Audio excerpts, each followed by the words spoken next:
Des nouveaux soldats sont entrés dans l'armée israélienne hier et pour nous en parler, nous sommes ce matin avec Raphaël Madar de l'association Tzahal Connection. Bonjour Raphaël. Boker Tov. Et merci d'être avec nous ce matin.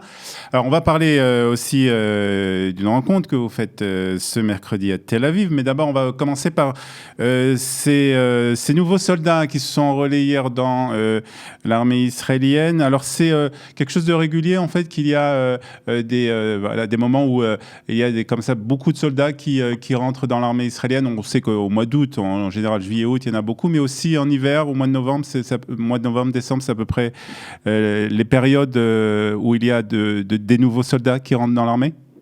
C'est ça, exactement. Alors, en fait, il y a 3 sessions d'enrôlement dans Tzahal par année. La première session, c'est celle qui est de mars-avril, la deuxième de juillet-août et la troisième de novembre-décembre. Quand généralement, les 2 sessions les plus remplies, c'est celle de juillet-août et celle de novembre-décembre, tout simplement parce que les anciens lycéens terminent donc l'école et s'engagent quasiment immédiatement dans l'armée.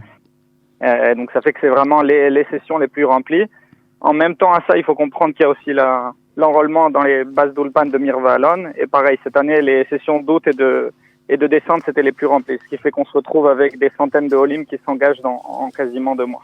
Alors, justement, on va parler un peu aussi des Olim qui se sont engagés. Je voudrais peut-être qu'on parle aussi d'une façon générale de la motivation des Israéliens pour les unités combattantes. Est-ce que cette motivation continue à être importante? Oui et non.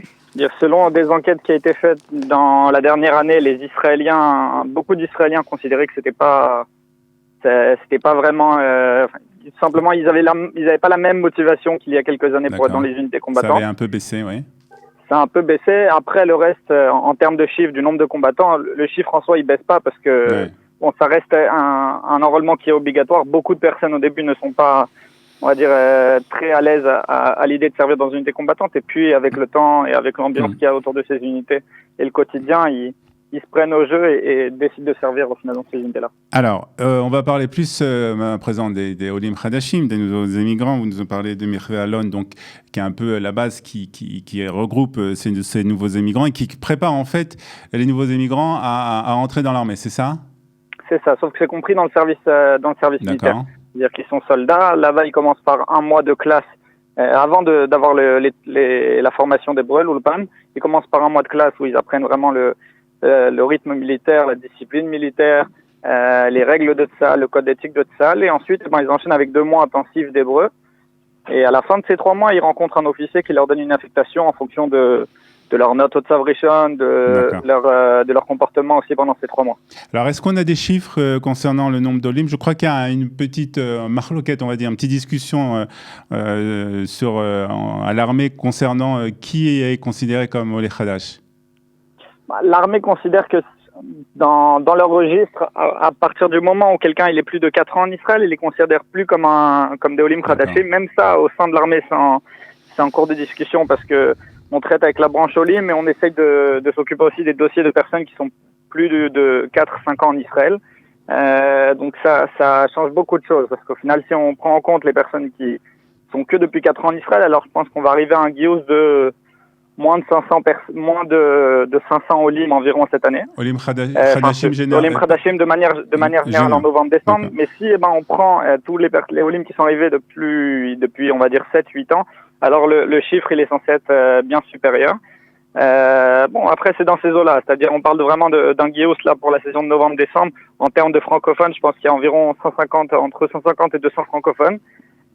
Si on fait encore une fois selon les francophones qui sont arrivés en Israël depuis les 7 à 8 dernières années. D'accord. Alors, vous connaissez bien ce sujet puisque vous vous occupez d'une association qui s'appelle Tzahal Connection, qui justement aide les Olim de France à s'intégrer dans l'armée, les aide à choisir donc les unités. Et justement, vous organisez le 4 décembre un Kenes Tafkidim. Kenes Tafkidim, alors comment on peut traduire ça? Une rencontre...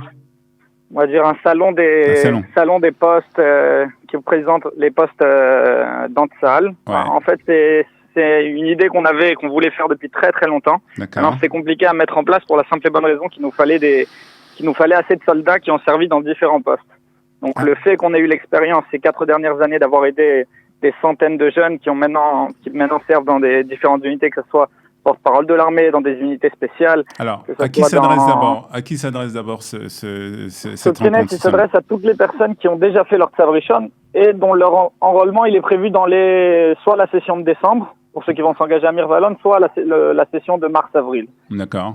Pourquoi ces personnes-là? Tout simplement parce que quand on va commencer le salon, il y aura une intervention de ma part sur tout le processus d'enrôlement, mais on va pas revenir sur le Tzavrishon. On va parler de tout ce qui est tout ce qui est après le Tzavrishon, et les dates de Mionim, comment ça se passe pour arriver dans X ou Y poste. D'accord. Si quelqu'un il veut aller dans Modine ou autre. Donc après le Tzavrishon, pour faire rapidement, parce qu'on va pas, vous allez expliquer ça au cours de cette soirée. Après le Tzavrishon, donc le première lettre qu'on reçoit en fait de l'armée, il faut choisir son unité. C'est à ce moment-là que ça se. C'est pas exactement comme ça que ça marche. Ça dépend des profils, ça dépend du niveau dépôt. Il y a beaucoup de paramètres qui peuvent changer le processus d'enrôlement, et c'est justement ces choses-là qu'on explique. Mais il faut déjà avoir en tête idéalement une unité qu'on a envie de servir, où est-ce qu'on a envie de servir. Donc c'est pour ça qu'on organise ce CNES, de sorte à ce que les futurs soldats rencontrent des soldats francophones. Alors ou des anciens soldats francophones. Ce seront tous des francophones exact. Qui vont tenir ces salons. Qui Exactement. vont tenir des stands que des volontaires ou que des anciens soldats ou des soldats. C'est vraiment une première. C'est une chose qui a jamais été faite jusqu'à présent. Combien de stands Combien de stands? Alors on est en train de négocier encore pour essayer d'en rajouter. Pour l'instant, on a 28 tafkidim différents. 28, c'est énorme. 28 tafkidim différents, sachant qu'on on voulait insister sur le fait de ramener les parcours différents. Ouais. Donc oui, on a toutes les branches combattantes, ça c'est quasiment sûr. Mais toutes les branches non combattantes, on a réussi à en ramener environ 14. Et aussi, il y a tous les parcours comme Atouda Tolim, Atouda Akadema, Drakia pour les filles, où on essaie encore de voir avec la branche Haredi, mais pour l'instant, on n'a pas encore eu de nouvelles de leur part. Mais l'idée, elle est là au final. On veut que ce salon aussi il serve comme tremplin. C'est-à-dire, bien sûr. Mais c'est le premier salon qu'on fait. On veut que le prochain salon qu'on organisera dans 4 mois, 5 mois environ, il y a encore plus de représentants francophones. Alors, est-ce que vous savez, puisque vous vous occupez de ça depuis déjà plusieurs années, est-ce que vous savez quelles sont l'unité, quelle est l'unité ou quelles sont les unités qui ont plus de succès auprès des francophones, des Olim de France? Alors, chez les combattants, c'est assez simple. C'est généralement tout ce qui est Golani, Givati ou Netzach Yehuda. D'accord. Chez les non-combattants, alors il y a tout ce qui est pour les filles, il y a tout ce qui est prof de tir ou prof d'explosifs. Et chez les non-combattants qui sont même pas du tout dans le cadre des combattants, il y a tout ce qui est renseignement, relations étrangères ou porte-parole de l'armée. C'est ce que les unités, c'est ce que les francophones ils aspirent à arriver. Le plus. Ils aspirent à arriver dans ces unités-là. Après, bon. Voilà. Il y en a beaucoup qui se retrouvent dans divers postes, mais c'est leur idée généralement. Alors, si vous avez reçu votre Tzavrishon et que vous ne savez pas encore où vous dirigez, ou vous ne savez pas encore comment choisir l'unité, comment ça se passe, etc., il n'y aura plus de secret pour vous. Ce sera donc ce mercredi 4 décembre, c'est au Bet Achaya à Tel Aviv, Rehov Weizmann 60, et c'est à partir donc de 18h, on va vous accueillir avec un buffet d'accueil, ensuite une intervention donc de toi, Raphaël, et ensuite une exposition donc des différents stands, et ça devrait durer jusqu'à à peu près 21h. C'est ça, environ 21h. Très bien. Eh ben, en tout cas, très bonne initiative pour aider donc nos Olim à s'intégrer dans l'armée israélienne. Merci beaucoup, Raphaël. Merci beaucoup à vous. Bonne journée. Vous aimez l'histoire juive ? Retrouvez Liana Gurfinkel dans Un jour notre histoire sur Studio Kalita, c'est tous les matins, pour découvrir ensemble les événements et les personnages qui ont fait notre histoire.